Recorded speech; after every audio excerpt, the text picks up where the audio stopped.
The yondaime Hokage, Minato Namikaze, was preparing the seal that would defeat the Kyuubi no Yoko. He was 6 feet 1 inch with a medium build and spiky blonde hair down to the back of his neck. His beautiful red-headed wife, Kushina Uzumaki, lay next to their newborn son, telling him all the things she wished she would be able to do for him. She was dying after having the Kyuubi ripped out of her by an unknown figure wearing an orange spiraling mask. Minato was originally planning on using the Reaper Death Seal and split the Kyuubi's chakra, but Kushina had pointed out a better way, if time allowed, and he was determined to make it work. The Kyuubi had not yet appeared, but they were sure it would not be long now. This new seal he was frantically working to complete was going to be the achievement of a lifetime. It would provide their son with all their ninja knowledge and all their best techniques and jutsus. On each of his birthdays, it would release shadow clones of them and tell him about them and who they were starting when he turned 5. It was also designed to use the Kyuubi's chakra to make sure any harm that came to their son would be healed completely. Minato loved his village and its people, but he was no fool.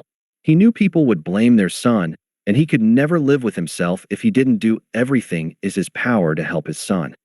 This seal was going to be his final masterpiece. It would have chakra suppression seals that would take fully half his chakra every day and store until he was asleep, then force it back into him slowly to forcefully expand his chakra coils to give him an unheard of capacity. It would stop functioning when he was approximately 14 unless he chose otherwise. By then he would have reserves equal to that of a mid-level bijou. With this, he also included a control seal that will remain until he is around 18 to be able to fully control his reserves. He will still never be able to do a regular clone, but then again no Uzumaki can. It would also give the Kyuubi more freedom than its last seal. It would have 10 purification seals that would turn the Kyuubi's yokai into pure life force. He was unsure of what all the life force energy would be capable of, but he knew it had the ability to completely heal and revitalize someone. It would then store it in 5, what he called resurrection seals, enabling him to heal from wounds that to other people would mean certain death. These seals would take about a month to refill, but all of them could refill at the same time.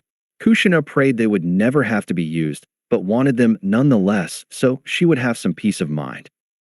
He decided to make it so he could use up to 3 of them to save someone else's life if he wanted to, so that he could save his friends. It would not only heal them, but it would also purify their body of all diseases and outside influences. He also included a seal that could turn his chakra into medical chakra, that way he didn't have to use his resurrection seals unless it was dire. Included were chakra masking seals, so he wouldn't draw too much attention from Dojutsu users until he was able to handle it, and to keep sensors from going crazy when near him. He even made a camouflage seal that could hide him completely, that way it could be used to escape trouble. However, it could only function for a short length of time before it would need a cool-down period of sorts. He theorized the usable length of time would increase as Naruto's body grew and could take the strain, as well as learning to control his massive chakra reserves. He included a Genjutsu sensor seal. The seal would sense foreign chakra entering his system and automatically use either his chakra or the Kyuubi's to dispel it. Only very subtle Genjutsu would have any effect, but he would still more than likely be able to sense them. His final addition was to put progressive gravity and resistance seals that would activate when he turned 5. Due to the healing factor of the Kyuubi, they would be able to increase at a steady rate that would be much faster than anybody else could handle. He would not be told about them until he was 12. In order for these not to be a danger, they would deactivate when a large amount of adrenaline was detected. He also was going to allow the Kyuubi to deactivate them in case the danger was unknown to Naruto. This would give him extra strength and speed without anybody learning of the seal's existence. His final addition was to make the seals invisible except for the base one that would hold the Kyuubi to prevent them from being copied by anyone. The others would probably show up when they were used, but that was just the nature of seals. As he is doing this, Kushina was trying her best not to cry at having to leave her son. Her only solace is that the new seal they had come up with keep her son safe and her husband out of the Shinigami's stomach, so they could be together in the afterlife and watch over their son together. As she laid there just holding and being with her son, she couldn't help but think about the reason she had managed to live for the last several hours, besides the fact that she was an Uzumaki. as opposed to dying right away like most Jinchurikis would have. Flashback. She was chained to a rock as the man in a spiraling orange mask was attempting to break the seal that held the kyubi. The kyubi, for its part, was doing everything in its power to stay in the seal. When the kyubi realized that it would not be able to stop itself from being removed, it did the next best things it could think of. It pumped about 3 taels worth of power into a storage area in the seal that would keep XHina alive for a few days in the hopes that she would be able to reseal it back inside of her. With a parting of "Sorry, my old friend, I can do no more," the kyubi was removed. In flashback. After that, she had seen her old friend controlled and forced to kill her. Minato had shown up and rescued her and taken her to their safe house where their child was. After a short discussion of what they knew, they determined the most likely thing the masked man had planned was to attack Konoha with a controlled kyubi, and they knew they would, most likely, not be able to reseal it into XHina. She would have to use the remaining chakra she had, along with what the kyubi had left her, to hold it in place long enough to seal it. With these final decisions, they started to devise a plan to save their home. XHina was sad she would not be there for him as he grew, but she knew that the kyubi would take care of him and give him a friend the same way it had done for her. 10 minutes before Minato had the seal complete, they heard the sound that they had been fearing. The kyubi roared into the sky, doing everything in its power to warn people that they needed to run, and letting Minato and XHina know that it had arrived. On the battlefield, the ninja did everything they could to slow it down in order to give the civilians more time to flee. Jutsu after jutsu was thrown at the kyubi, but they were no more annoying than a mosquito bite to it. Calls of "We must hold out until the fourth arrives" and "Defend Konoha at all costs" were heard echoing across the battlefield. The Sandaime Hokage, Hiruzen Sarutobi, stood on the wall above massive gates waiting for the kyubi to make a direct attempt on the village. As he stood there awaiting the inevitable, he muttered to himself, "Minato, where are you? Your village needs you. I don't understand how this happened. I thought the kyubi was happy with XHina. With you there, the seal should never have broken." It was at this time Jiraiya arrived next to him. "I have a message from Minato. He says he needs 5 more minutes to finish his plan," Jiraiya informs him. "I fear that may be 4 minutes too long," says Hiruzen as the kyubi arrives at the village gates.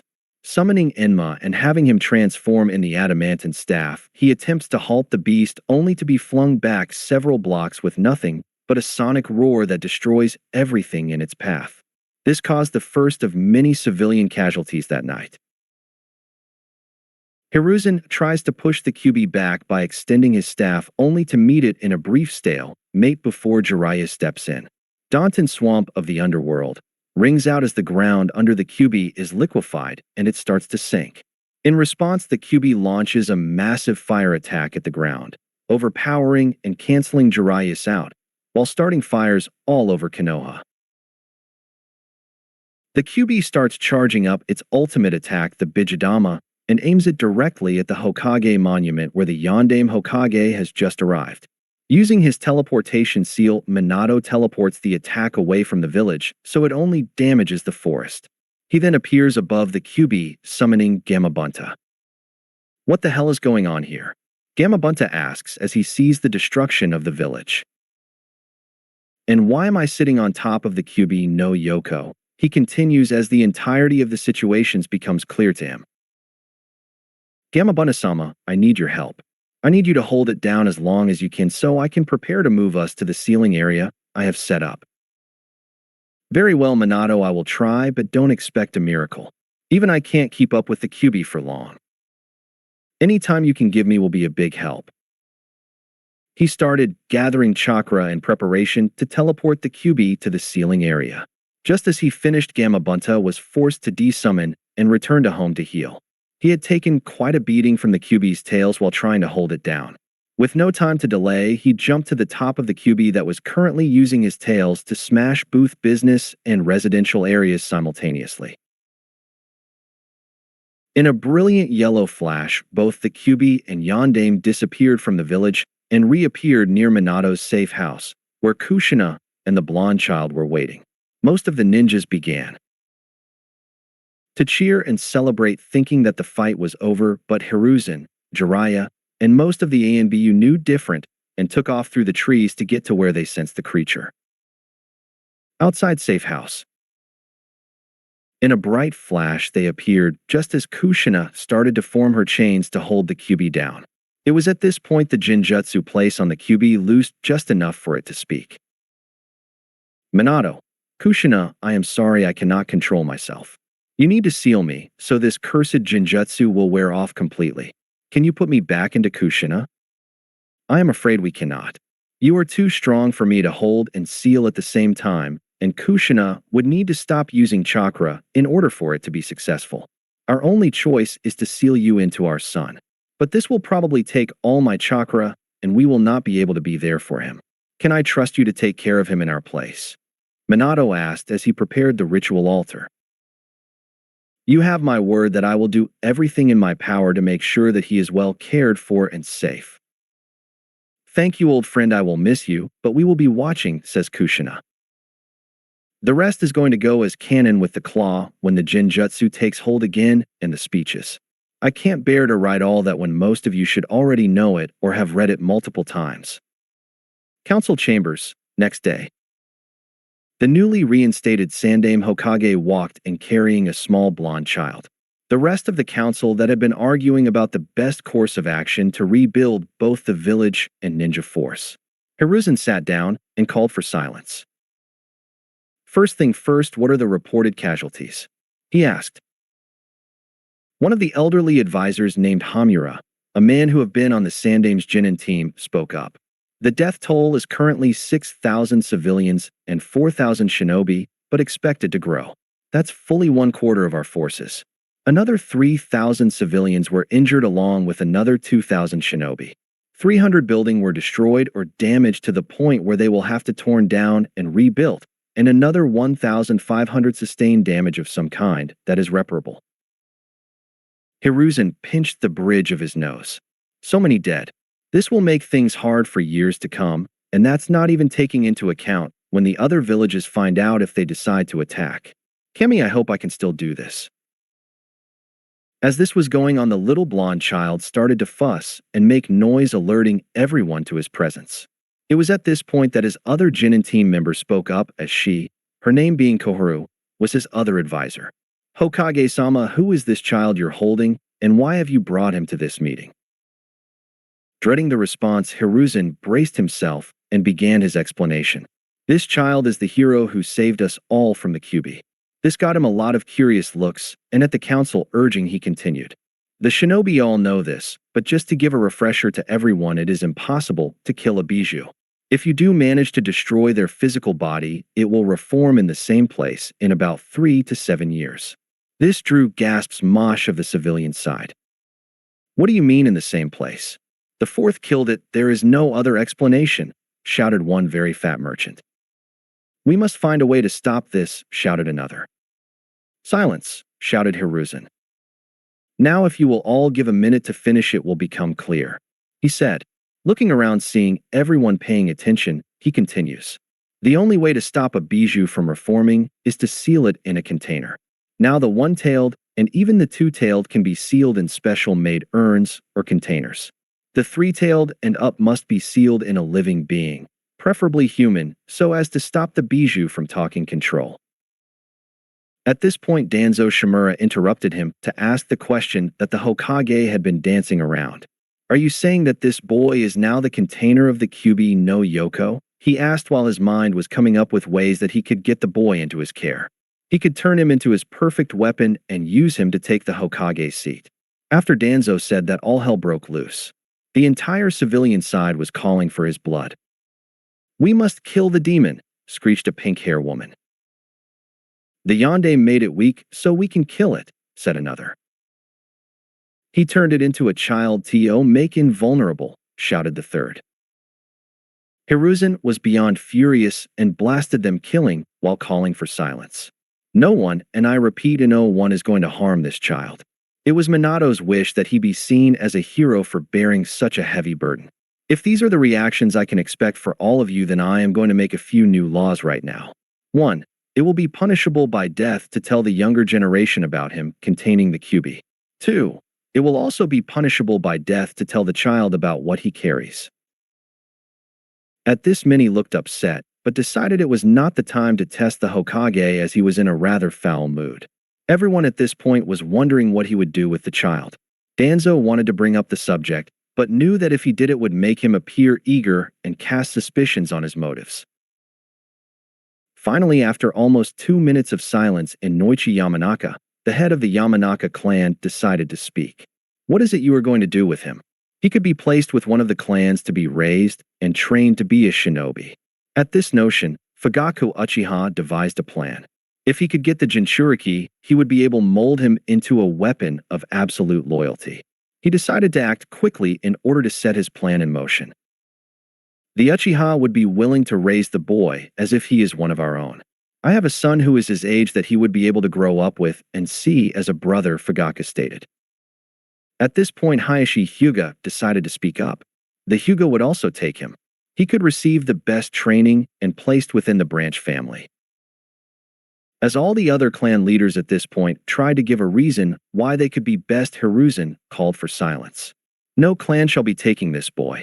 It would tip the balance of power and make one clan far more powerful than any of the others. At this, Danzo say his chance. I could take the boy.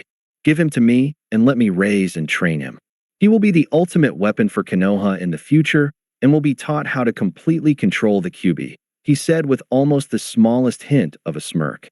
At this suggestion, many of the civilians started to murmur about that maybe being the best option. Hiruzen would not hear of it.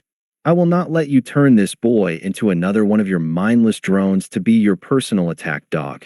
He will be placed in the orphanage where he can have a normal childhood with the other kids that will no doubt be there after this horrible tragedy. Some of the civilians tried to argue this point, but he refused to budge. Danzo meanwhile went back to scheming, planning to kidnap the boy in a few years when he would not need to have some care for him for the entire day. He figured that 5 years should be enough time to set his plans in motion. After this, the meeting was called to a close as Hiruzen could listen to the fools for no longer. He decided that tomorrow he would take the boy to the orphanage. Next day, orphanage. Hiruzen handed the boy to the matron at the orphanage, asking her to take good care of him and to speak to no one of the Hokage, delivering him to her. He now had no whisker marks and traditional Uzumaki red hair. The matron asked his name and was given the response, Naruto Uzumaki. 5 years later. Children run for many reasons. Playing tag, finding a place to hide while playing hide and go seek, racing to get to the park to play, or even just racing to see who is faster. The boy we find running now is not playing a game of any sort. He is fleeing as several drunk civilians trying to, at least what they said anyway, finish the yondaime's job and get the demon brat. Semi-flashback. This was a relatively new phenomenon to the boy. Until about 6 months ago, he was treated just like every other child in the orphanage. That is until his hair turned blonde and whisker mark appeared on his face. When this happened, the matron went to the Hokage to ask what could have happened. Unfortunately, when she could not find the Hokage, she settled for his advisors, even after she was told never to divulge information on that child to anyone but him, fearing that his health may be at stake. When she told Hamura and Koharu, their eyes widened for a brief second as they put together who the boy was almost instantly. They assured her that everything should be fine and they would look into it. They then proceeded to tell the civilian side of the council and Danzo of their discovery. The reactions were mixed. They had been looking for the boy for over 4 years and had no luck finding him. No child matching their given description was ever spotted at any of the orphanages. But now out of nowhere someone came in telling them of a child that had changed overnight to look like the one they were seeking. It was obvious that the Sandaime had placed a Jinjutsu on the child to change his appearance. What they didn't know was that it only worked on adults. The rest of the children saw Naruto for who he was, and he had become friend with many of the clan children already. He had played with them in the park several times a week from the time they were 3. Danzo had shown up the next day and attempted to adopt the boy. The matron, who was a bit suspicious, started the process and told him to come back a few times over the next week to get to know the boy to help him adjust to the change. The final day he was to visit and take Naruto home was the same day the Hokage had showed up to reinforce the genjutsu he used to change Naruto's appearance. When he got there and realized it slipped, he asked the matron if any parties had suddenly expressed interest in him. She showed him the forms that were being filed for his adoption, the same form she had sent to him, but never arrived. He didn't recognize the name and decided he had better wait for the person to show up. If this was a real family that just wanted to give him a home, he would be more than happy to allow it, after he ran some of his own checkups on them, of course. But he had sinking feeling that it was someone with less than pure intentions. Hiding himself in the shadows, he waited until door opened to reveal Danzo. When he asked the matron if Naruto was ready to go with a big smirk on his face, Hiruzen nearly lost it. At this moment, he stepped out of the shadows and confronted Danzo. To say Danzo was surprised was an understatement. Hiruzen very carefully explained to Naruto, who had arrived in the meantime, that Danzo would not be able to adopt Naruto because he was becoming very sick and didn't want to take the chance that Naruto would catch it. The irony was not lost on Danzo.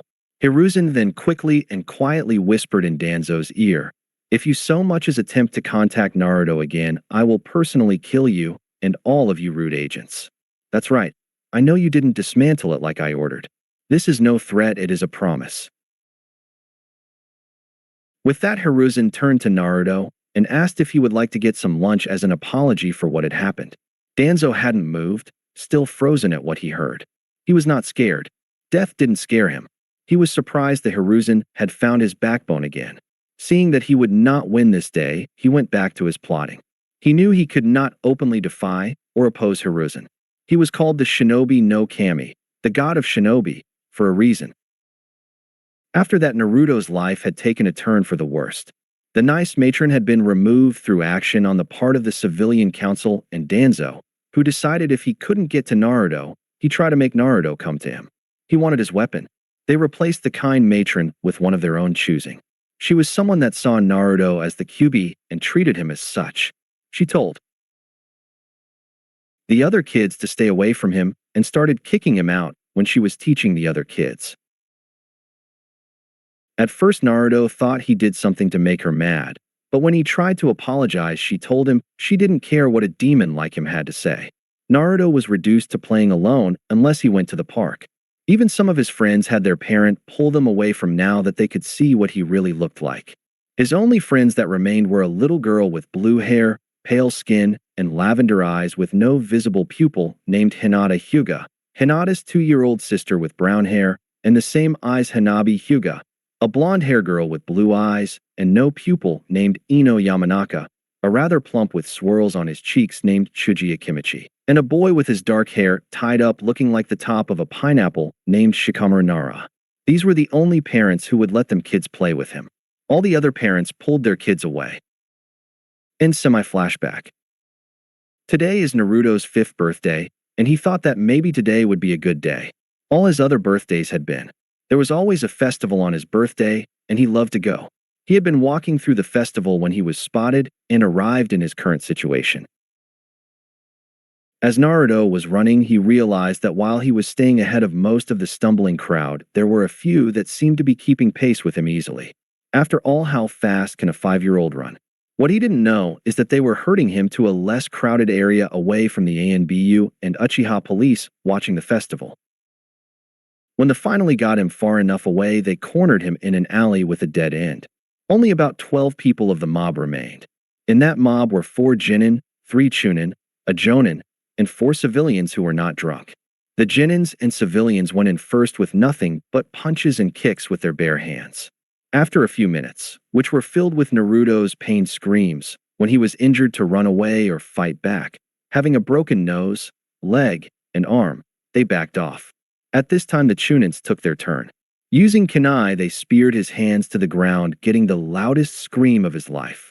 They then proceeded to start making shallow incisions all over him with kunai coated in a poison meant to cause pain, not death. After just a few long minutes, Naruto passed out due to the pain. The attackers did not care in the least. If anything, they were emboldened. He couldn't scream now, but would still feel everything later. Naruto's mindscape. Naruto found himself in a dying forest more confused than he had been in his whole life. He was trying to piece together how he got there, and the last thing he could remember was the worst pain he had ever felt. He looked down and didn't see any wounds or scars, and became even more confused. It was at this point that he noticed that the leaves on the trees were pulsing with two different auras, one red and one blue. As he was trying to figure out the cause when he heard his name being called, it was faint, and he could only just discern the direction. Naruto, follow the sound of my voice. Yes, you are almost here, spoke the deep voice as Naruto neared an impassable grove of trees. Coming around a grove of trees that he could not see through, Naruto saw a massive steel-barred fence that looked like a huge animal pen. The bars were 500 feet tall and spaced with about 6 feet between them. The pen had to be large enough to fit the Hokage monument inside. It had a gate that appeared to be held together with just a piece of paper with the kanji for seal. After taking this in, Naruto noticed a fox with a human-like torso sitting near the gate with his tail swing haphazardly behind him. At first, Naruto didn't know what to think until he decided to count his tails. He counted 9, he began to back up. "Are you the 9th-tailed fox?" he asked, trembling with fear. "Yes, I am the great Kyuubi no Yoko," the fox replied. "Why did those people bring me here? Are you going to kill me?" He asked the first part more to himself than the fox, but it heard nonetheless. This confused the Kyuubi, if only for a second. In truth, it was expecting the boy today, hence why it was at the gate, but it now dawned on him that the boy was about 4 hours early. At this odd occurrence, the fox decided to ask the obvious question. "What do you mean those people brought you here?" "I was chased through the Kyuubi festival by a bunch of people when I ran down a dead-end alley. They started to hit me, and the two of them stabbed me with knives I see those ninja use through my hands, and then I woke up here," Naruto explained. This caused the fox to bristle in rage, effectively scarring Naruto. Realizing its mistake, the Kyuubi immediately lowered its killing intent. "I guess I may as well start the explanations now. Those people did not bring you anywhere. In fact, they are most likely still torturing your body. This is your mindscape. We are inside your head." At this, Naruto didn't know what to say as he tried to absorb this information. He was a bit scared that the people outside would kill him, but he was thankful that he wasn't feeling it. After processing that information, he had to ask, "How did I get here? How did you get here? Why does it look like this place is dying? What's going to happen to me? Why aren't you dead?" The Kyuubi decided to slow him down before he got too far into a panic. "First off, I am not sure how you got here. It may be in response to the pain. Second, how I got here will be explained later. Third, this place is a representation of you. 6 months ago, the place was green and beautiful. It looks like this because of how you have changed in the last 6 months. I don't know what has been happening, but it is not good. Fourth, you will be just fine. I can sense your injuries and healing them just enough so you survive, but not enough for people outside to see. Lastly, you can't kill me, not permanently at least." After explaining this, Kyuubi decided that there was something he needed to do. "I can sense they have left outside. I will send back and talk to you tonight when you go to sleep. I am sorry, but this will hurt. When you wake up, you need to use this hand sign and say Resurrection Seal Kai. I will take care of the rest." When the Kyuubi was sure Naruto understood and could do as he was told, it pushed him out of his mindscape. Meanwhile, outside, after stabbing the kunai through his hands, the Chunin proceeded to stab his arms and leg repeatedly, working their way in. When one of them got too excited and decided to cut his throat, the Jonin stopped them. "Are you too insane? If you kill him here in 3 years, he will reappear in his full demon form back to full power." This caused the Chunin to step away while the Jonin performed a quick Keton Jutsu to cauterize his wounds so he wouldn't bleed out, but still be in pain. After this, they quickly fled the scene as the use of chakra would have no doubt alerted the ANBU. A dog-masked and weasel-masked ANBU landed in the ally on moments later. Dog asked, "Are you sure this is where it came from?" "Yes," replied Weasel. After a quick check of the ally, they notice what looks like a burnt pile of tattered clothes. When they get up to it to find it is a child that they both recognize. "Naruto. Weasel, you report this to Hokage-sama. I will get him to the hospital." Dog got out before scooping Naruto and body flickers towards the hospital. Weasel then does the same, but heading to the Hokage's office. Hokage's office. Weasel body flickers directly into the Hokage office, appearing on one knee. Hokage-sama, he says in a frantic tone, worrying what might happen if Naruto doesn't make it. Yes, what is it, Weasel? Asks Hiruzen with a little bit of worry in his voice. Weasel is one of his best operatives, and if he is shaken, then it can't be good news. Naruto Uzumaki has been attacked, he says, only to almost faint at the massive amount of killing intent suddenly coming from the Hokage. Where is he? He yells, trying to rein in his anger, so Weasel can speak. Dog has taken him to the hospital. He manages to get out. No sooner than he says that Hiruzen is gone already at the hospital with speed, even Weasel can't hope to match.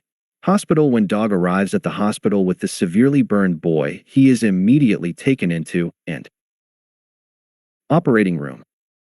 After 5 minutes, the Hokage arrives in an uproar when he sees Dog and no. Naruto. Dog, where is he? They took him into an operating room about 3 minutes ago, Hokage-sama, Dog tells him. This eases his mind a little as he sits outside, makes sure only necessary staff can enter the room. It seemed like days, but really it is only about an hour and a half when they will Naruto out of the room, looking a lot worse for the wear. The Hokage sees this and instantly begins to ask questions. Why is he still in this condition? He asks, trying to keep the venom out of his voice. We were not able to do any more at this time. His injuries are too extensive, and he is too fragile to operate on right now. The best we could do was to stabilize him and try to keep him sedated, but even that is proving hard as he seems to burn through it very quickly. However, his injuries seem to be healing on their own faster than most of us could do it for him, the doctor reported. They wheeled him into a room and started to set up the monitoring equipment when they witnessed a sight that they could neither explain or comprehend. Naruto woke up.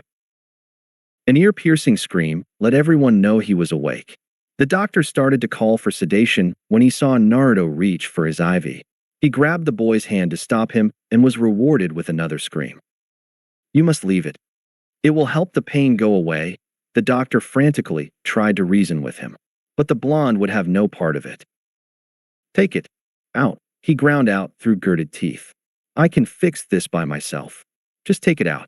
Naruto screeches at the top of his lungs. Hearing this, the Hokage was curious. The look in Naruto's eyes told that Naruto really thought he could. He decided to give him his chance. The sedation was coming, and they could always just inject it straight from a needle and replace his IV later.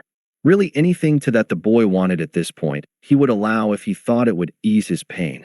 Hiruzen motioned for the doctor to remove it and give the boy his chance. After it was quickly removed, Naruto brought his hands together in a hand sign and whispered, Resurrection Seal Ki. The doctor only heard the Ki, but the Hokage heard the whole thing, and his eyes widened for a moment, wondering what was going to happen, having never heard of something like that, and wondering where Naruto would have heard of or even received a seal like that. He certainly didn't do it himself.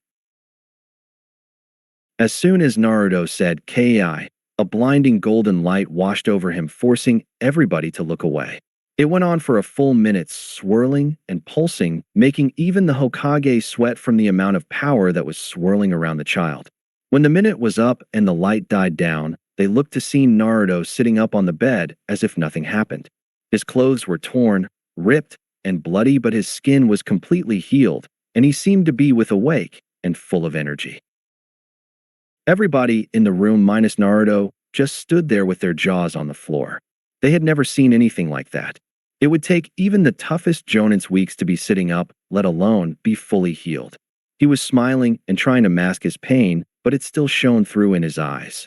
His physical pain may be gone, but the emotional pain would take considerably longer to heal. Hiruzen saw this and felt a pang of guilt that he had failed to stop this from happening and keep him safe. He had done so well for 4.5 years, then somehow the Jinjutsu he had placed on Naruto had worn off 2 weeks early. He had gone over it in his head, but came up with nothing but blanks. He was going to reapply it, but the council had already spread what both versions looked like and his name. So he had settled for assigning ENBU protection to him. He decided that he needed to speak with the boy alone. After asking the doctor to check him over then leave, he sat down on a chair next to the bed and began. Naruto-kun, do you remember what happened? Hiruzen asked, hoping that he both did, so he could punish those responsible, and didn't so he would not have to live with the memories of the terrible things that had done to him. A quick flash in Naruto's eyes told him that Naruto remembered everything. Some ninjas chased me away from the festival. They started to hit me, then two of them stabbed those ninja knives through my hands and started to cut me everywhere with a few more. Then I passed out. When I woke up I was here and in a lot more pain. Hiruzen could tell it was taking everything he had to hold himself together. It broke the old Hokage's heart to see Naruto in such a state. It almost pained him to have to continue this conversation. How did you recover so fast? It sounded like you released a seal of some kind. It was then that he noticed a slight hesitation that he had never seen in Naruto before. He had always responded to his questions right away. Whether it was from the pain of the memory or something he didn't want to tell him, the Hokage didn't know. Kid, don't jump and don't say anything. You cannot tell him that you know of me yet. Everything will be explained tonight. Tell him something in the back of your mind just made you do it. Make it vague. Hearing the kyubi made him hesitate for a few moments before he answered. I don't know. Something in the back on my head made me feel like it would take the pain away. The Hokage narrowed his eyes ever so slightly. He could see that either something Naruto said was a lie or that part of the truth was missing. The fact that he couldn't tell which unnerved him. He was the Hokage and couldn't read the face of a 5-year-old boy. He decided to give Naruto his privacy, as this had already been a hard enough night and prying might make it worse. He did, however, decide to keep a closer eye on the boy, not only to keep him safe, but to make sure that nothing was influencing Naruto's decisions. Okay, Naruto-kun. The doctor said that you are free to go. Let me walk you back to the orphanage since it's late, and we don't want anything more to happen tonight. Hiruzen said with a smile, trying to reassure the boy by telling he would be there, but it immediately turned to a look of confusion when Naruto looked down and let out a sniffle. What is it, Naruto-kun? He asked with a great amount of concern in his voice. I can't go back there. They told me a demon like you isn't welcome here before they threw me out. He managed to get out through the sniffles. At hearing this, Sarutobi was now royally pissed. I can't believe that ignorance of those council members. Putting him through this because they are too stupid to see the difference between the scroll and the kunai. With this thought, he determined another course of action must be taken. How about I get you your own place then? He asked, trying to gauge the boy's mood by his reaction. When Naruto just smiled and nodded, he felt a small measure of relief. Taking the boy by the hand and leading him to his new home. Naruto's new apartment. It wasn't much to look at. That was probably the best thing that you could be said about it. It wasn't that it was run down as much as the fact that it was just old. It showed its age too. It was in probably the oldest building in Konoha. The reason for this being it was the only place that would accept Naruto, especially at this late hour and on this day in particular. Naruto didn't care though. He had a place he could call his own. After saying his thanks for the help, he found himself very tired. It turns out the energy that he felt after releasing one of his resurrection seals had worn off, and he finally felt the stress of the day. As he laid down to go to sleep, he wondered if he would ever be able to go back to the way things had been before they started calling him a demon. Hokage's office. Sarutobi was furious. He was going to get to the bottom of what happened if it took all night. He had summoned Dog and Weasel, who now stood before him. Dog, Weasel, report. What happened tonight? Why did you leave your assignment of guarding Naruto, only for him to be assaulted in this manner? He asked, trying to keep his anger in check. These were his two best operatives, and for their sake, they better have a good reason for leaving him. Dog stepped up. While we were keeping watch, a fight broke out between approximately 35 shinobis. The other ANBU and Uchiha police were overwhelmed. We decided that it would be prudent to step in and assist. After finishing, he motioned for Weasel to continue. We have since come to believe that it may have been a ploy to divert out attention away from Naruto. They used our distraction to chase Naruto away from the crowded areas. After breaking up the fight, we went looking for Naruto. When we sensed a large chakra usage several blocks away, we went to investigate, stated Weasel. Dog picked up again. It was at this point that we found Naruto. He had been the victim of a long torture session and then they used a katon jutsu to stop the bleeding to make sure that he would survive. This last part was the most disturbing. If what they suspected was true, that would mean some of his own ninja have started a fight with plans of it getting out of control by involving other shinobi that had no part in their plan, in order to cause a distraction large enough to pull these two away. To make things worse, they didn't want to kill him. They wanted him to suffer and live. They may have even believed that those injuries would be permanent, especially the burns. It would have been a miserable life had he not been able to heal himself the way he did. As these thoughts were running through his head, he was becoming both more enraged and burdened with guilt for failing his successor. Minato, if you could see me now, you would be ashamed. After a heavy sigh, he spoke. I want you two to ignore any fights between shinobi and/or civilians while Naruto is in the vicinity from now on. I have a feeling this may happen again. I do, however, want you to give the illusion that your attention has been drawn. Let's see if we can make an example out the next people to try it. Dog, you are dismissed. Hi, Hokage-sama. Dog then salutes the Hokage and flickers out of his office. After this, Hiruzen makes a motion and dismisses that ANBU guards stationed in the room. He puts up a privacy barrier. Weasel, remove your mask, Sarutobi commands. Weasel follows the order to reveal the face, a young teenager with black eyes, tear tracks, and a serious expression. This was the face of Itachi Uchiha. What have you to report on the other matter? Sarutobi asked cryptically. They continue down the fool's path. I fear that they are only a few years from truly being lost. Itachi replied in kind. Very well. We must prepare for the worst. Do they still plan to use him as a weapon? Hiruzen asks. I am afraid now more than ever they believe they can. They think I will bring him when the time comes and control him for their bidding, replied Itachi. It cannot be helped then. We will continue to try to diplomacy up to the last reasonable moment, but after that I am afraid I will have to take action. Hiruzen warned. I just hope it never comes to that. As do Itachi, as do I. Naruto's mindscape. Naruto awoke in the dying forest again and headed towards the gate he found last time. When he got there this time, the Kyuubi wasn't alone.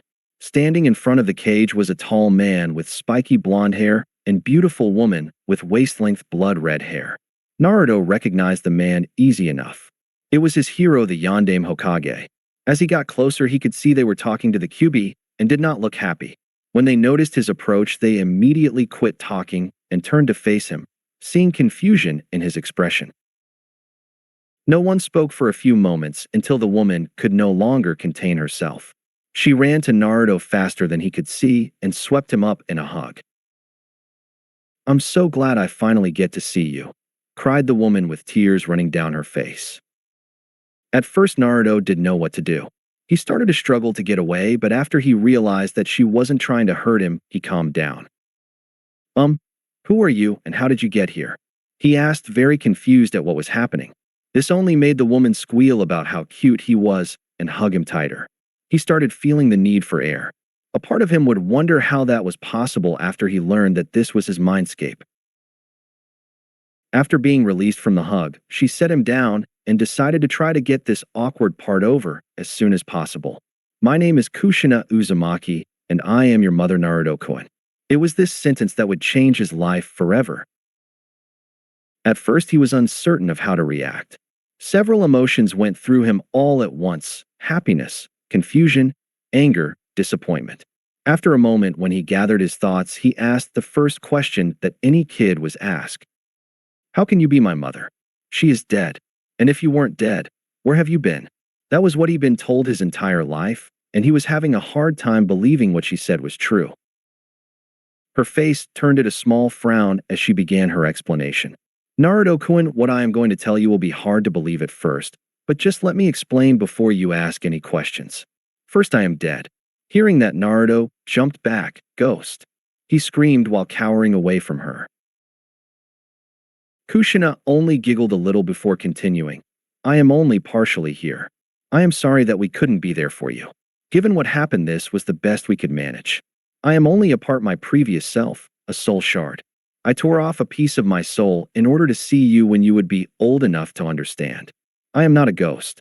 Kushina explained Naruto, who relaxed a little as the blonde man walked up to them. Okay, if you're my mother, then why is the fourth Hokage here? He asked, trying to piece things together. That's an easy question to answer. I am your father Naruto-kun, stated the yondaime. As Naruto tried to start questioning him, he was silenced by the blonde man. Let your mother and I explain before you ask too many questions so that we can make the best use of our time here. They explained the event that led up to the sealing and how they sealed part of their souls in him so they could see him on all his birthdays and hopefully teach him few things about their lives to give him some semblance of family. They told him about how he would slowly absorb their skills and knowledge of jutsus and techniques. They, however, could decide when he was ready for certain ones, which he would only be shown during one of their meetings. After this explanation, Naruto was starting to get excited. Wait until I tell people I'm your son, there's no way they'll be mean to me after that. His hopes were quickly dashed. I am afraid you can't tell anyone about us, Naruto-kun. We had many powerful enemies that are no doubt still alive and would stop at nothing to kill or kidnap you just for being our son. You have to promise me you won't tell. Not until you are strong enough to handle our enemies or be able to run away at least. And you can't tell anyone you know about the big guy here until you're older, he points to the Kyuubi. And I wouldn't tell anybody unless you are absolutely sure you can trust them. Okay, I promise I won't say anything, he says while staring at the ground, feeling and looking his favorite toy had just been taken away. This is for your own good, Naruto.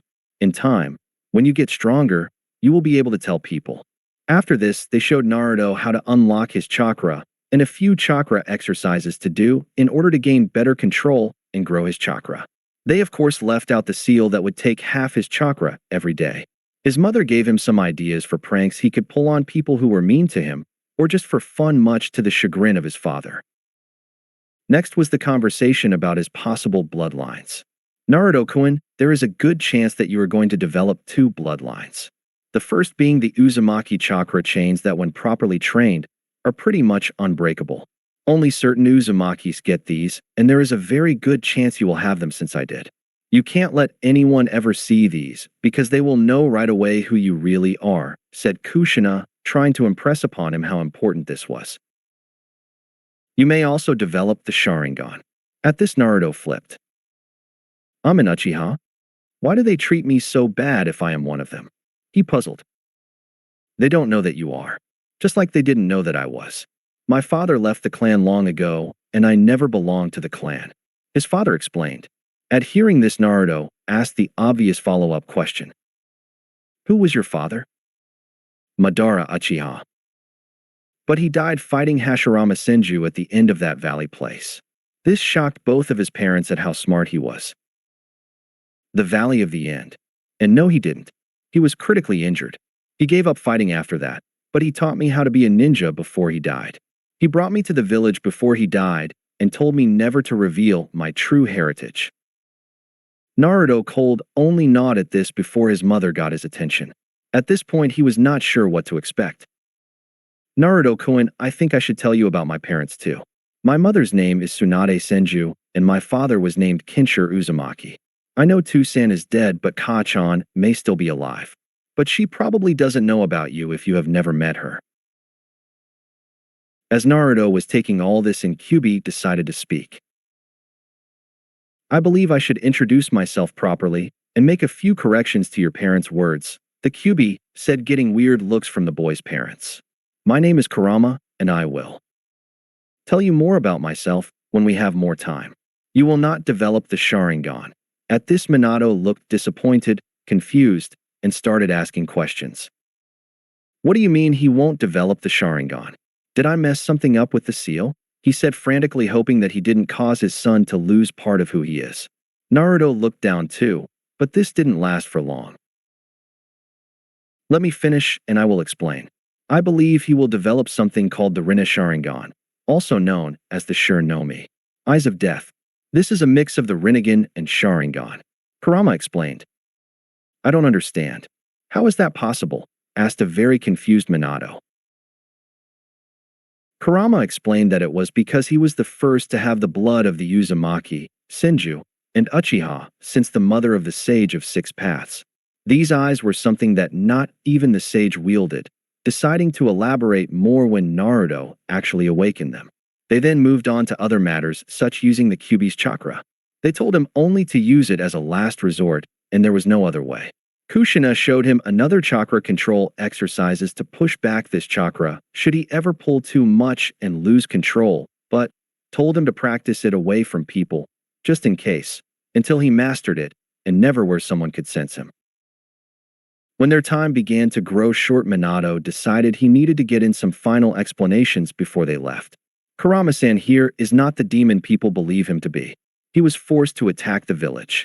At this, Kurama growled at the memory. He was a good friend to your mother, and he is going to be your friend and help you. They then told Naruto the full story of what happened the night he was born. Naruto looked up at the massive fox to see him nodding his head, and that made him smile. He would finally have a friend. At that time, Minato walked over to the gate and ripped the seal off, opening the gate. After their goodbyes, Naruto felt himself being pulled back into the real world. Naruto's bedroom. When Naruto woke up, it was the next morning. Rubbing the sleep out of his eyes, he spoke to himself, "What a weird dream. There's no way they could have really been my parents and the whole Kurama thing. Maybe I hit my head. It was not dream, kid. I am very real." "But you're so big, how do you fit?" asked Naruto. He just couldn't figure it out. Kurama chuckled a little before answering. "Firstly, I am in a seal, as such size doesn't really matter. Second, don't speak out loud when you want to talk to me. Just think what you want to say, and I will gear you. Don't want people thinking you've gone crazy or that I have taken you over. Okay."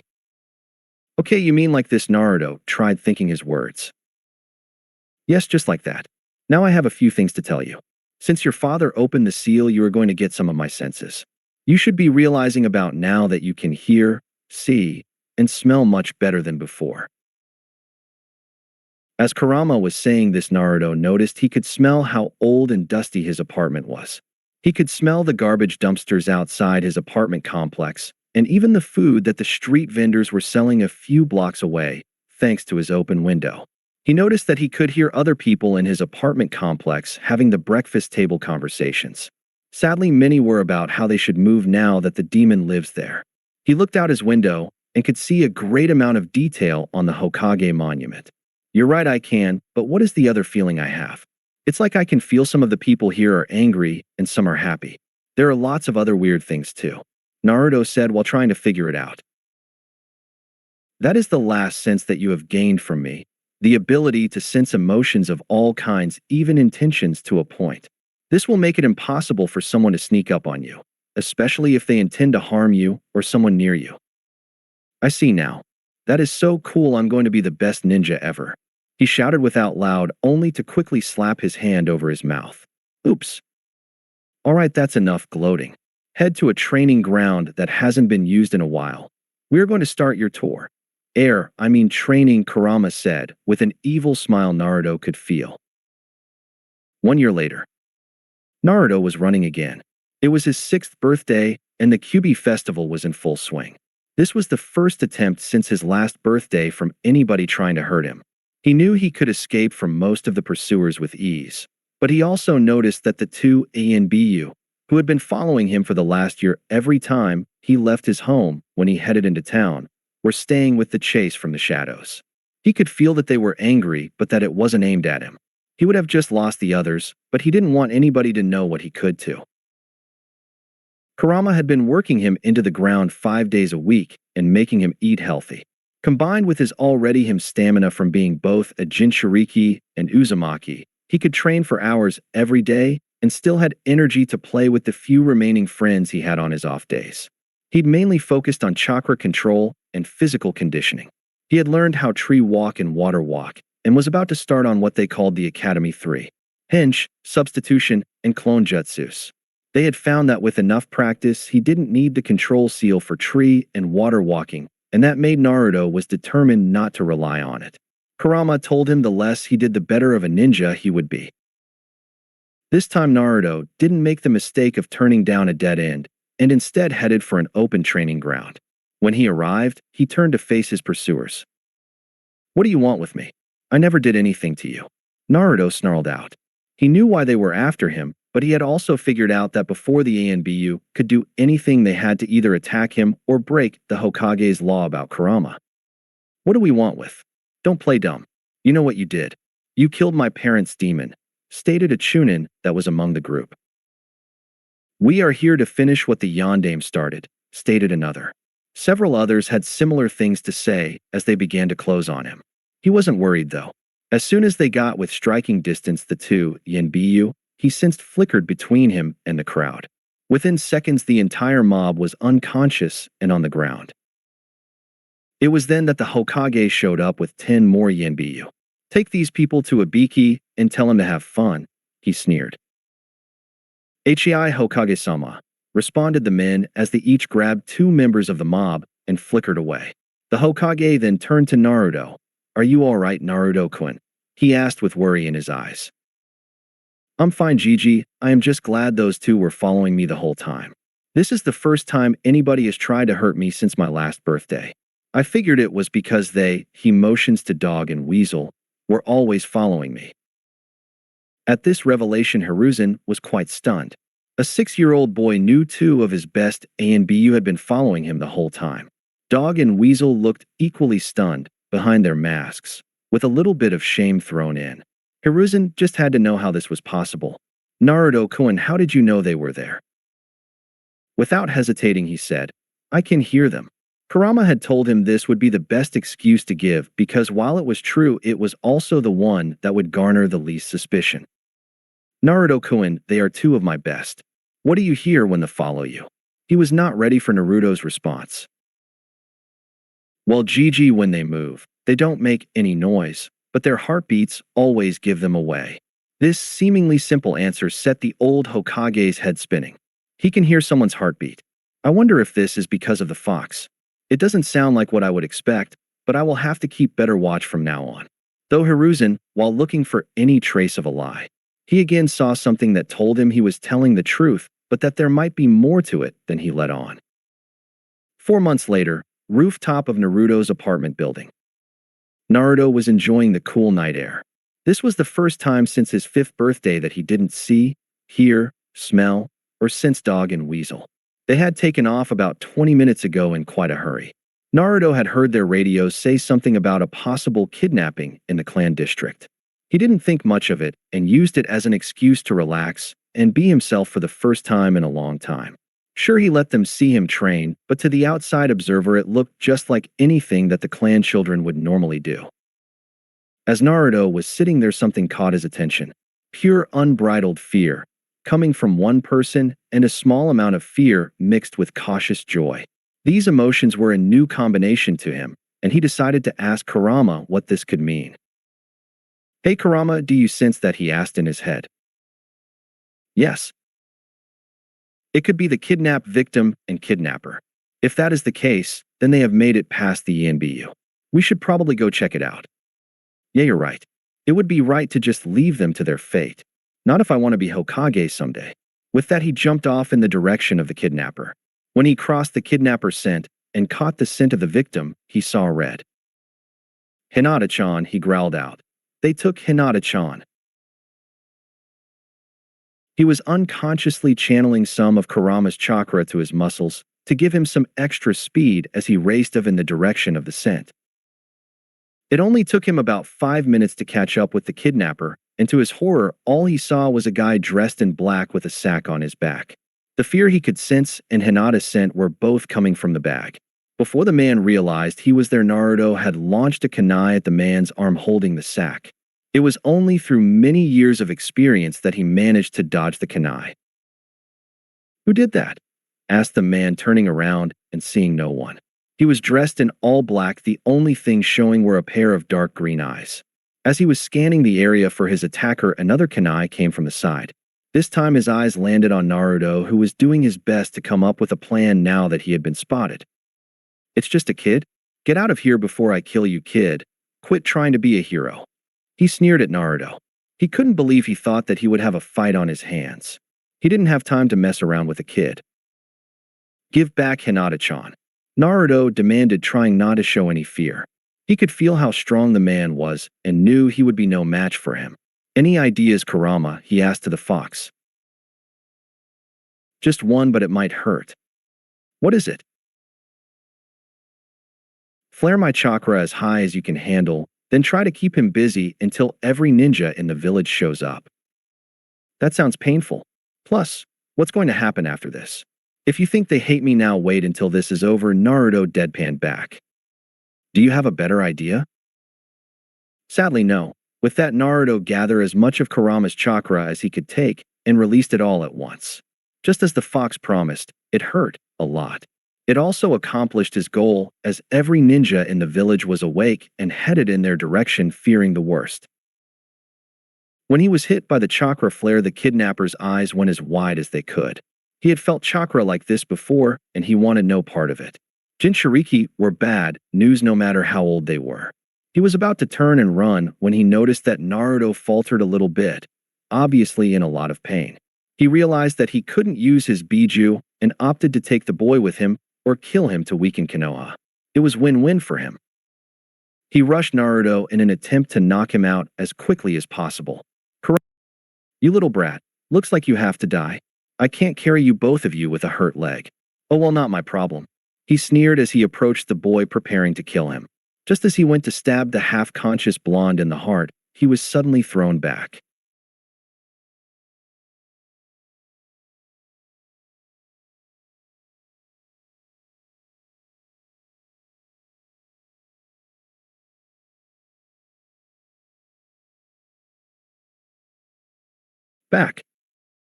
Naruto had seen, through blurry vision, the man in black approach. He could feel pain in his stomach, but that seemed like nothing compared to the burning coming from his eyes. As the man aimed his kunai at Naruto's chest, his eyes quit burning, and everything suddenly became much clearer. Time seemed to slow, and he could see where the kunai would him.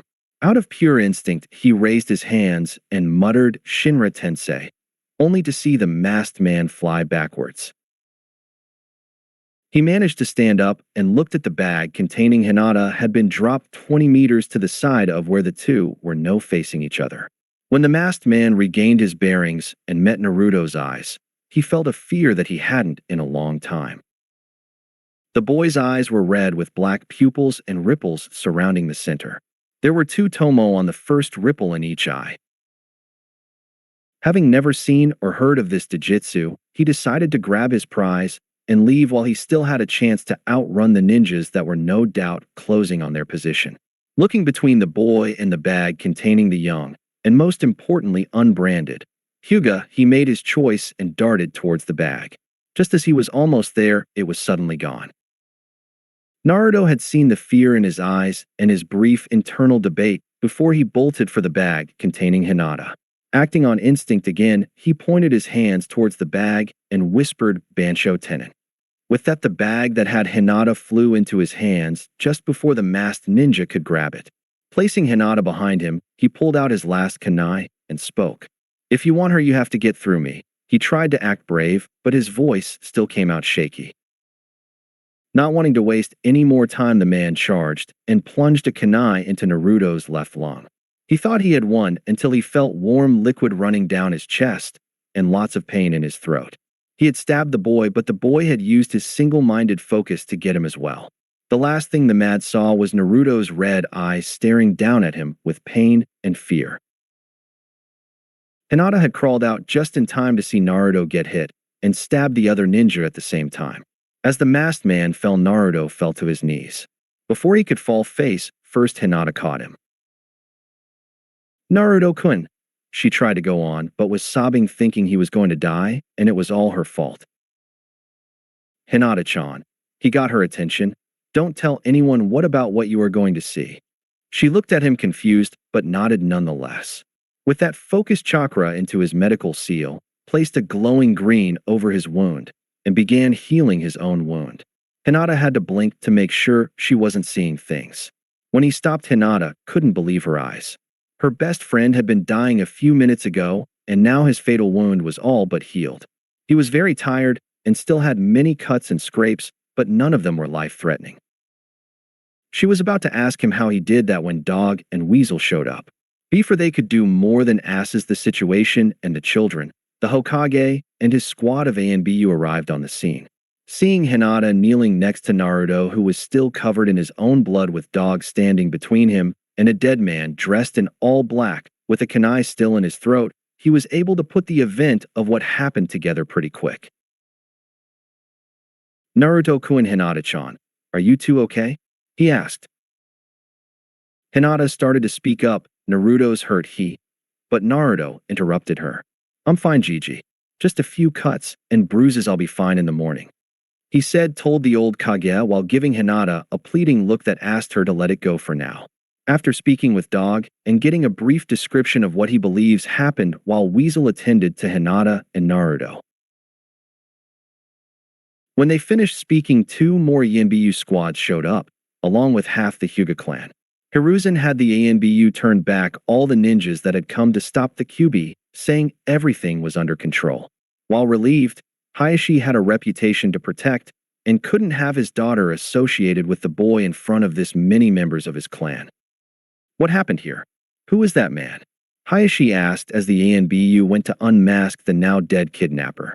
When his mask was pulled off, it was revealed to be the ambassador from Kyumo that had left earlier that day after signing a new treaty with Konoha. It became immediately obvious that the treaty was a pretext to get into the village. The Hokage decided he would fill in the rest. It would appear that Naruto tracked down the Kyumonin and delayed him long enough for Dog and Weasel to arrive.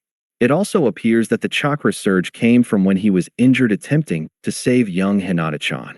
The Hokage explained, try to give certain details while at the same time keeping it as vague as possible. Seeing that there was more to the story but nothing he would get to hear tonight, Hayashi decided to take his leave.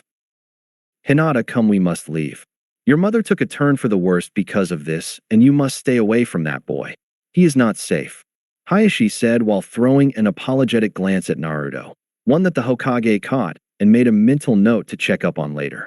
Hinata was confused but went with her father quietly, concerned for her mother winning out over her curiosity of her father's treatment of Naruto. Naruto-kun, I think we better talk in my office, Sarutobi said with no mirth in his voice. Naruto merely nodded and followed. Hokage's office. When they got into his office, Naruto sat in a chair in front of the Hokage's desk, and Hiruzen sat in his chair behind the desk. Okay, Naruto, I want the full story. I know that you did the first chakra pulse on purpose to get everyone's attention. What I want to know it how.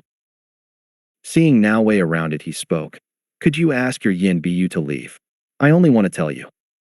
Hiruzen's eyes went wide. How did you know there are Yanbu in here? Naruto just sighed and responded with, well, you already know I can't hear their heartbeats, but I can see and smell them as well. This worried Sarutobi even more. Even he couldn't see them. He waved them out, and 3 out of 4 left people in the room left. Naruto just looked at Sarutobi expectantly and got a confused look in return. What about him? Naruto asked while pointing to left side of his bookcase. In a flash that Naruto couldn't even see, Hiruzen had moved to where Naruto pointed and put a kunai through the man's throat, dispelling his chameleon jutsu in the process. Seeing a blank white mask with an E on it, he instantly knew who the man served. Danzo, he ground out, always putting his nose where it doesn't belong. Who is Danzo? Naruto asked. Danzo is the man who tried to adopt you over 2 years ago. This is what he wanted to turn you into, he said, pointing at the now dead root agent, figuring this would be a good opportunity to keep Naruto away from Danzo. Naruto only shuddered, glad that didn't happen to him.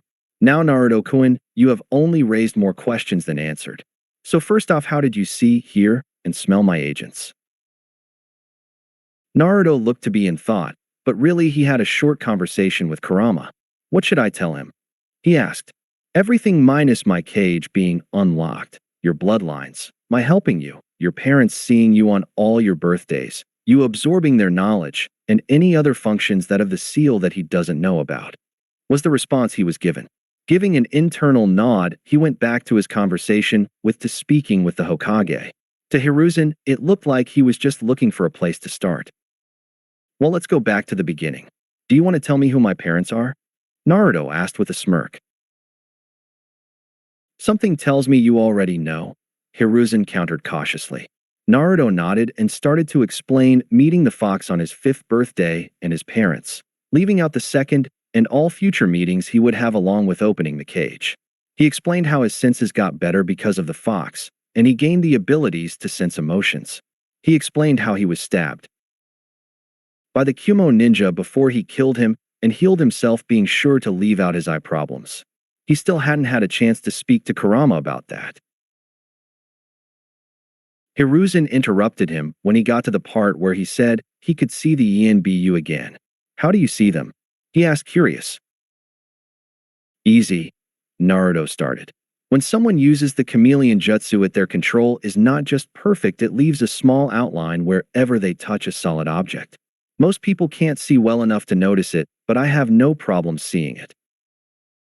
Nodding in understanding, he allowed Naruto to finish, then warned Naruto not to tell anyone who his parents are. I have known for over a year and haven't said anything. Do you think I would just go start telling people that now? I don't want that kind of attention. Plus, I doubt they would believe me, he finished in a sad tone. Sarutobi nodded, sadly agreeing with Naruto. As Naruto got up to leave, there was a knock at the door. The Hokage called out for the person to enter, and Hayashi Hyuga walked into the office. Good, you are still here, Naruto-san. I wish to apologize for what I said earlier. I only did it for Hinata's safety. Hayashi started unsure of how to proceed without causing too much trouble for him. He wasn't allowed to say anything about the kyubi to Naruto, and that would make his explanation very hard. Naruto, however, stepped in and surprised him. I have already spoken with Hitomi-sama about this. She told me not to take it personally, and that you don't hate me. Just that you would have to act that way in front of others. Yes, I see. Very well, I must attend to Hitomi-chan as the stress on tonight has caused her illness to accelerate. I am beginning to suspect foul play and don't want to be away from her side for too long. With that, he turned to leave before Naruto stopped him. If all else fails, I will try something I learned on a while ago. I don't know if it will work on anybody but me, but if nothing else does, it's worth a shot. Naruto said, sounding far too mature for his age. Hayashi nodded and left. 3 weeks later. Naruto had been right. Flaring Kurama's chakra had been an idea filled with problems. Now when he walked down the street, he got not only glares, but he also noticed that almost every shinobi he passed would subtly move their hand to the kunai holster. They must have thought he was a serious threat now. He had not been able to do any training. He was followed not only by YNBU, but also by random ninja he could feel intent on doing him harm. They never got too close before either dog or weasel intercepted them. A part of him was really sad that they had reacted this way. It wasn't unexpected, but still made him sad. He was only trying to save Hinata. He wouldn't take back his actions, but he still hated the consequences.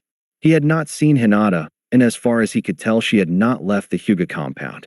He didn't know, but all that was about to change. He was headed to the park hoping to see some of his friends. He'd seen Ino, Chuji, and Shikamaru once since the incident. They asked him if he had felt that scary feeling that washed over the village, and if he knew what it was. He had lied and said he didn't know or feel it. Their parents had been there and could see the lie in his eyes, but said nothing. They had been told what happened that night, and they themselves didn't really know what to think. Council Chambers Day after kidnapping. The chamber was filled with both sides of the council in full attendance. They were shouting all manner of things back and forth when the Hokage entered, took his seat, called for order and silence. Okay, now that I have your attention, what is the meaning of this meeting? He asked calmly. He wanted to see where this was going. He already had a good idea, but still wanted to hear it from them. The leader of the civilian side of the council stood and addressed him. We are here to ask for the execution the demon No as Naruto Uzumaki. The man spoke calmly, like it was the obvious course of action after what occurred the previous night. Denied. And let me remind you that my law still applies. He said with a fair amount of killer intent to get his point across. He figured they would beat around the bush a little bit and not jump straight to execution. He could already feel a headache coming on while rubbing his temples. A second member of the civilian council stood up to protest. You can't be serious, Hokage-sama. Last night the beast was testing its power. If what was felt was any indication, its strength is returning. It will destroy the village if we allow it to continue to regain its former strength. He tried to reason with the rest of the civilian side, shouting their agreement with him. Silence. Naruto is not the beast, he is the container that holds the beast. He is one of the greatest heroes this village has ever seen and proved so again last night. Hiruzen shouted. He couldn't believe the ignorance of these people. For the first time, one of the clan heads spoke. How does using its chakra makes him a hero? Asked the skeptical Tsum Inuzuka. Tsum had a fierce look to her. Slit pupils in her eyes, wild hair, Inuzuka Fong tattoos on her face, and red eyeshadow. She didn't hate Naruto for being a Jinchuriki, but he smelled like a fox, and the Inuzuka's dog-like instincts made them natural enemies. So rather than it being hateful towards the boy, her clan simply avoided any interaction with him. The Hokage looked at Hayashi, asking if it was all right to tell them the story. Hayashi gave a slight nod. Last night, Hinata Hyuga was kidnapped by the ambassador from Kumo. He turned out to be one of their best jonin who was sent on an undercover mission to kidnap an unbranded Hyuga female. This earned many gasps and looks to Hayashi, who just gestured for the Hokage to continue. The kidnapper managed to slip past all of the ANBU and the entire Hyuga clan. He was, however, found by Naruto. This statement sent a wave of confusion through the council. You mean to tell me a 6-year-old managed to track down a man that eluded both the ANBU and Hyuga? How did he manage that? Tsum Inuzuka was not happy about this little bit of info. Most of the ANBU tracker force was made of Inuzuka and Hyuga. She felt insulted, thinking that the Hokage had insinuated that they weren't as capable as a 6-year-old. With a sigh, Hiruzen began. Naruto seems to have a highly developed sense of hearing, sight, and smell. The kidnapper passed close to his home, and when he didn't recognize the scent, he decided to follow. He told me he recognized a second scent that he knew was a child because he had smelled it on the playground before, once he found the kidnapper's trail. This carefully concocted lie was to protect Hinata from the clan elders who would never approve of her being friends with Naruto. He followed the trail until he caught up with the kidnapper and told me he only saw a person dressed all in black carrying a sack. The release of Kyubi chakra that was felt came after Naruto was stabbed in the process of trying to rescue Hinata. He must have unconsciously channeled it in order to heal his wound enough to not bleed out. He managed to survive long enough for help to arrive. Dog and Weasel were the first on the scene and killed the Kumo ninja before tending to Naruto and Hinata. Only Hayashi, Hiruzen, Dog, and Weasel knew that was not how events played out, but had been ordered to tell that story if anyone asked. They were to never speak of the true events of that night before Naruto became a ninja. The meeting ended soon after this, with most of the civilian being an extremely disappointed wish showed in the look on their faces. Back at the park, Naruto was just about to leave the park. Ino, Shikamaru, and Shuji had been taken home by their parents, and no one was there. He had been hoping to see Hinata when she came around the corner with her sister. It was the first time she had seen him since that night. He started to walk over to her when someone stepped in between them. "What do you think you're doing, demon? You stay away from Lady Hinata and Lady Hanabi." "I wanted to ask Hinata-chan if she was okay. I haven't seen her since it happened," said Naruto, confused on why this person would try to keep them apart. Didn't he know they were friends? All of the Hyuga knew Naruto had been there that night, but only one knew exactly what role he had played. Many of them wanted to blame him for her kidnapping, but Hayashi put a stop to that immediately, saying Naruto was simply in the wrong place at the wrong time and had nothing to do with her kidnapping. "Hyugas do not associate with your kind, demon. You will stay away from them if you know what is good for you." At this point, Naruto was almost in tears. He had just wanted to see Hinata and make sure she was okay.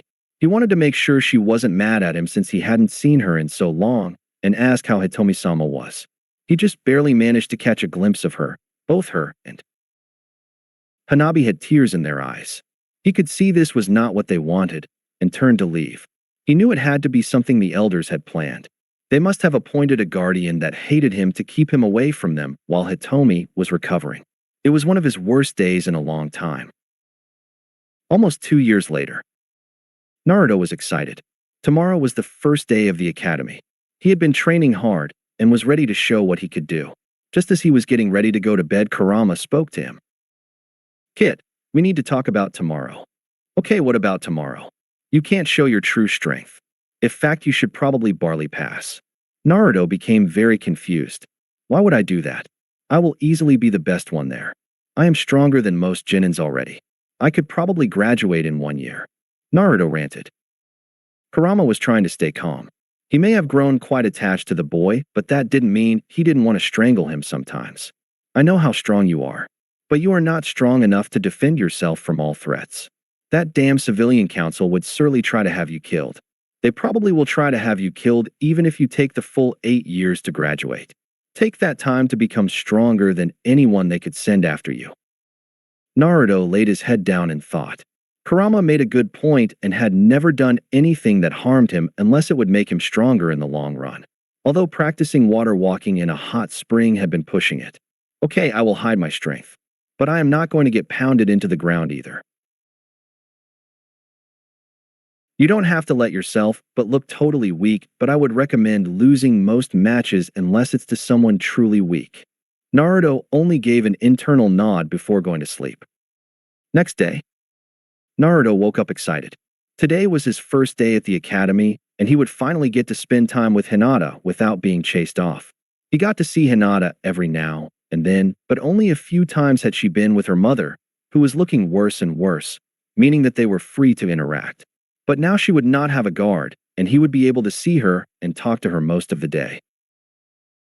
Naruto ate his cereal in a rush, wanting to get the day started as soon as he could. He rushed out the door and hesitated when he didn't hear, smell, or feel anybody following him. He knew that starting to his ANBU guards would no longer be there. They were getting short-staffed, so the Hokage could no longer afford to have anyone guard Naruto. It would have made him look untrusting of his own ninja to keep ANBU guards following Naruto when they were needed for village security. Not mention it would look bad to the teachers if they saw Naruto being followed by ANBU. Naruto ran through the village, ignoring the glares and looks of hatred. It was harder to ignore all the negative emotions he always felt from people around him, but he had learned to cope. Being able to feel the hatred as well as see it had been incredibly difficult to deal with. It didn't take him very long to reach the academy, and he saw a few of the older kids there already. Most were doing some kind of training or another, but all that came to a stop when he came through the gate. The 3 oldest classes knew exactly what he had inside him, and he could see the looks of hatred from them. It appeared the kids in the next 4 grades down didn't care for him much either. Most of their parents had likely said to stay away from him and that he was evil. He decided he would avoid the upperclassmen and just go sit on the swing until the bell rang to go in. He had just sat down when 3 people began to approach him. He was looking the other direction as they tried to silently approach him. They may as well have been playing drum and shouting their intentions. He could easily hear their footsteps and feel the anger coming off them. He quickly spoke to Kurama. How should I handle this? I know you said to not show my strength, but I will get pummeled if I hold back too much. Let's see how this plays out before we make any rash decisions. Naruto only gave Kurama an internal sigh before he spoke. What do you 3 want? Naruto asked when the group got about 10 feet from him. When Naruto asked this, the 3 ninja in training stopped.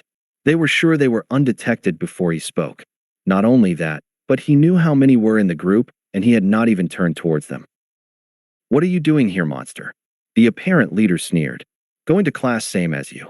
Naruto answered without looking back.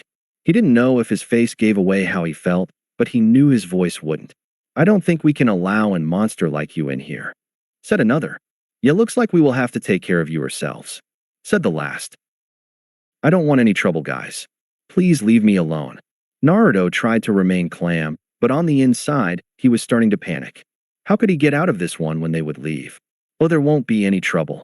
For us at least. The leader said before charging Naruto and throwing a punch aimed at the back of his head.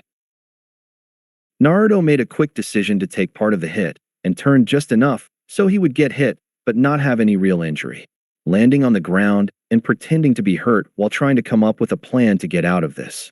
As the second boy began his charge, he was suddenly grabbed by the shirt collar and thrown to the side.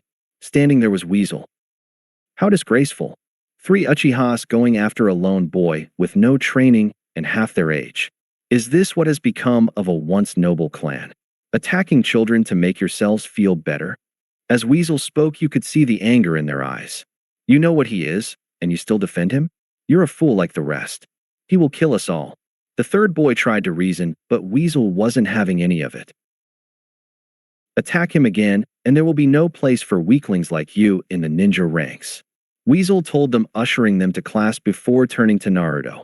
Are you alright, Naruto-kun? Yeah, thanks for the help. I didn't know how I was going to get out of that one without showing some of my strength. Indeed, was Weasel's only response. He had seen some of Naruto's training and knew he could defend himself when need be. Naruto went to the classroom and was happy to see all his friends. There were some people he didn't recognize. The first being a feral-looking boy named Kiba Inuzuka, a boy with a high collar and sunglasses named Shino Aburame, a girl with pink hair that he thought was cool at first until he heard her shriek, Sasuke Kyun. Both he and Kiba had to cover their ears for fear of going deaf. The banshee known as Sakura Haruno was of course talking about Sasuke Uchiha, the youngest son of Fugaku Uchiha, the Uchiha clan head. He found out that most people in his class, him included although only he knew, were clan heirs. He spotted Hinata in the back and went to sit in the empty seat next to her.